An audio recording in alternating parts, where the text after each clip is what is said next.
Radio Classique. La matinale de Radio Classique avec David Abiker. Et surtout Luc Ferry qui fait son grand retour aujourd'hui. Oh là là. Esprit libre avec vous, Luc Ferry, bonjour. Bonjour mon ami. Merci d'être là. Luc, on va commencer par cette information publiée vendredi par le journal L'Opinion. Ça m'a beaucoup surpris à l'approche du sommet Africa Forward, l'Afrique en marche, qui réunira le président de la République et les dirigeants africains à Nairobi les 11 et 12 mai 2026, l'Élysée travaille à la mise en place d'un haut commissariat au Conseil à la diversité et aux diasporas. Cette instance de réflexion rassemblerait 30 personnalités issues du monde politique, économique, culturel, associatif ou sportif. Alors, ce qui frappe, c'est qu'au moment où l'on fait la chasse au comité Théodule, aux agences et surtout à tous les gadgets de la politique française, qui sont encore nombreux, l'Élysée est avancé une telle idée. Moi, ça m'a fait tomber de ma chaise. C'est un gris-gris pour le sommet africain, mais ce qui est catastrophique dans cette idée, c'est que cette idée d'un haut commissariat au diaspora, en vérité, c'est l'idée d'un haut commissariat au communautarisme. C'est ça le problème. C'est fondamentalement une idée anti-universaliste et anti-républicaine. Je vous conseille l'excellent article de Rachel Kahn. Les diasporas, c'est les nationalités, c'est pas les religions. C'est pas question de religion. Ouais. Les communautarismes ne sont pas forcément religieux. Mais non, ils peuvent être sexuels, ils peuvent être religieux, alimentaires, mais les nations, c'est autre chose. Non, c'est pas. Non, là, il s'agit pas de nations, puisqu'il s'agit de diaspora en France. Il s'agit de binationaux. Oui. D'accord. Il s'agit de Français. Des Français avec une nationalité. Avec des Français qui appartiennent à une autre nation ou à une autre couleur de peau ou une autre religion. Donc on est exactement dans ce qu'on appelle les communautarismes. C'est très exactement les communautarismes. Donc Rachel Kahn le montre très bien. Elle dit, voilà, j'ai soutenu Macron toute ma vie, mais là c'est la trahison absolue de l'universalisme républicain. Et ce qu'elle dit, elle a une formule que je trouve très intéressante, c'est pour ça que je vous conseille cet article. Elle dit, ma couleur de peau n'est pas une opinion politique. Donc c'est pas parce que j'ai une couleur de peau qui est celle que j'ai, que ça indique un vote, ça indique une opinion politique, ça indique une opinion philosophique. Ma couleur de peau, c'est une histoire intime, c'est l'histoire de mes parents, mais c'est pas une opinion politique. Donc l'idée de regrouper les gens par communautarisme et par diaspora ou par diversité, ce que dit d'ailleurs Rachel Kahn, c'est très juste. Elle dit le mot diversité, si on traduit en bon français, ça veut dire les races, tout simplement. Et donc il y a les divers et les blancs, c'est voilà, ça. Voilà, c'est ça. Il y a les divers et les blancs. Voilà. Ouais. Et donc on est exactement dans l'idée ethnique, dans le communautarisme ethnico-religieux, et c'est le contraire absolu de l'universalisme républicain qui accepte évidemment les communautés dans la société civile, mais qui ne reconnaît au niveau juridico-politique que des individus, pas des communautés. Voilà, donc c'est catastrophique. Et en plus, ça va être comme d'habitude, évidemment, Macron s'agite dans ce sens-là, assorti d'une convention citoyenne, encore une. Et comme vous disiez, au moment où on fait la chasse au comité Théodule, et vous avez vu quels sont les représentants. Parmi les 30 personnalités, il y a Pape Ndiaye, il y a Najat Vallaud-Belkacem, il y a Lilian Thuram, c'est-à-dire des gens... c'est la diversité, c'est ce qu'on appelle la diversité. Qui ont passé leur vie à critiquer l'universalisme républicain. Oui, ou à porter les couleurs de la France dans des compétitions internationales. Les couleurs, oui. Luc Ferry, on évoquait la puissance américaine tout à l'heure avec l'invité de 8h15, Asma Mala, dont je rappelle le livre Cyberpunk, le nouveau système totalitaire. Vous vous inscrivez en faux, vous, contre la notion d'empire américain. Oui. Et pourquoi donc ? Mais parce que c'est pas du tout un empire. Qu'est-ce que c'est qu'un empire ? Regardez les empires coloniaux. Nous avons été un empire. Même des petites nations comme la Belgique pouvaient être un empire parce que il s'agissait, et mon ancêtre Jules Ferry l'a très bien expliqué à la Chambre, il disait, nous avons, nous, races supérieures, un devoir d'éducation et de civilisation pour les races inférieures. Donc l'empire colonisait des races inférieures. C'était ça l'idée. Et d'ailleurs, Clémenceau s'y oppose en disant le lendemain, lisez ça, c'est formidable à la Chambre. Rassurez-moi, cette racisation n'a plus lieu d'être.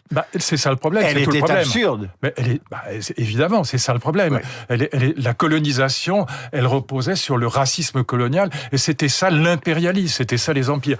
Les États-Unis sont tout sauf un empire. C'est une nation extrêmement puissante. C'est une nation qui a les 4 souverainetés qui soutiennent, qui sont l'architecture fondamentale d'un pays, je dirais même d'une civilisation. Les États-Unis sont numéro 1 mondiaux dans 4 domaines de souveraineté essentiels. Avant la souveraineté, on va venir à la souveraineté. Mais ça, c'est essentiel. Essentiel. Mais si je reprends la notion d'empire, que vous dites c'est associé au développement des colonies et à l'impérialisme. Bien sûr. Il y a un impérialisme américain? Pas du tout. Absolument pas. Non, c'est un État-nation puissant.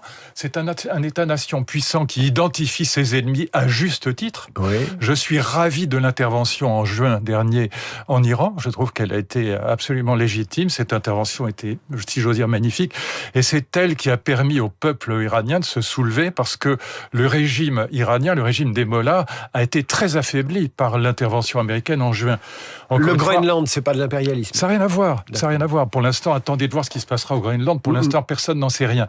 Et l'intervention au Venezuela, je la trouve là aussi parfaitement légitime. Au fond, Trump, c'est un État-nation extrêmement puissant. C'est un État-nation souverain qui identifie des ennemis et qui leur fait la guerre. À juste titre. À juste titre. C'est pas un empire. Trump et les États-Unis n'ont aucune intention de coloniser l'Iran. Ou de coloniser le Venezuela, évidemment pas. Donc peut-être qu'ils profiteront dans 2 ou 3 ans du pétrole, mais il n'y a pas de volonté colonisatrice comme nous en avions, nous, en Algérie ou en Afrique. Ça n'a rien à voir. Est-ce que la volonté colonisatrice existe encore? Elle n'existe plus. Écoutez, peut-être le seul État auquel on reprochera aujourd'hui, c'est pas mon cas, mais je dis que c'est le cas d'un certain nombre de gens, d'être colonisateur, c'est Israël, évidemment. Parce que Israël est vu par les anti-israéliens comme un État colonisateur encore, notamment en Cisjordanie. Mais sans projet. Mais sans projet. Sans projet colonisateur au sens d'élever les populations. C'est pas son C'est pour ça idée. qu'il n'y a plus d'empire. Ouais. Il y a des États-nations qui peuvent être très puissants, qui peuvent être belliqueux, c'est le cas de la Russie par exemple, mais ce sont des États-nations. Et donc c'est pour ça que ça renvoie à la notion de souveraineté. Voilà, on y revient. Voilà. Les 4 souverainetés américaines, revenez-y parce que je vous ai interrompu, mais je pense à juste titre. Oui, mais d'abord c'est vous qui animez l'émission et c'est parfaitement votre droit. Mais il faut bien voir qu'il y a 4 souverainetés qui sont essentielles à un pays, et je dirais même à une civilisation. 1, la puissance militaire. 2, la puissance culturelle, mais c'est-à-dire aujourd'hui techno-scientifique. Vous en parliez tout à l'heure avec votre invité, la puissance économique et la puissance migratoire. Or, les États-Unis sont numéro 1 mondiaux dans les 4 domaines. C'est pour ça qu'il n'y a pas de déclin de l'Occident. C'est pas vrai. Il y a un déclin de l'Europe, mais il n'y a pas un déclin de l'Occident.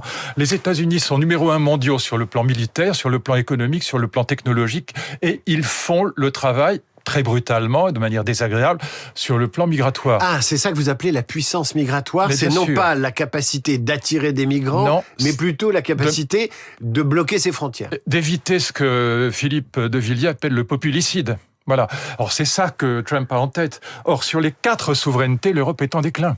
Populicide, dites-vous. Est-ce que Philippe de Villiers n'inverse pas les choses quand, on prend un exemple, la police américaine de l'immigration. Non, évidemment, cet exemple-là est pas elle en est à 9 bavures, dont une mortelle, ou celle-là est mortelle. Je vous reprends l'exemple de l'Europe, ça vous répondra.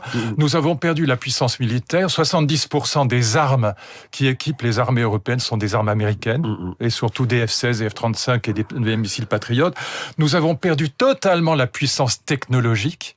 Tout est américain, nos mails, nos messageries, l'intelligence artificielle, tout est américain. Ce qui permet des représailles massives et électroniques en cas d'insoumission. Nous avons perdu la puissance économique face à la Chine.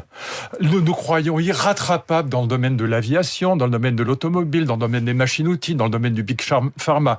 La Chine est en train de nous tailler des croupières. Et sur le plan migratoire, nous avons totalement perdu le contrôle sur l'immigration. Qu'est-ce qu'on peut faire, Luc Ferry? Parce qu'on est très fort en diagnostic sur notre déclin de notre Occident et de notre Europe. Mais une fois qu'on a fait ce diagnostic dans tous les sens, qu'est-ce qu'on peut faire? En un mot commençant, Mario Draghi. Le rapport Draghi est génial, et ce qu'il dit, c'est extrêmement profond. Il dit, voilà, en gros, si je résume, mais c'est très profond, ça, il faudrait du temps pour l'expliquer. Nos politiques européennes, nos politiques économiques européennes ont toujours été des politiques keynésiennes, ce qui explique le déficit des États, la dette des États, 3 500 milliards d'euros en France, beaucoup plus que le PIB, et donc 114 ou 115% du PIB. Donc voilà, et donc ce qu'il dit, Mario Draghi, c'est qu'il faut abandonner aujourd'hui ces politiques keynésiennes qui mettent nos États en très grande difficulté, qui mettent nos États en faillite, comme l'avait dit à juste titre François Fillon.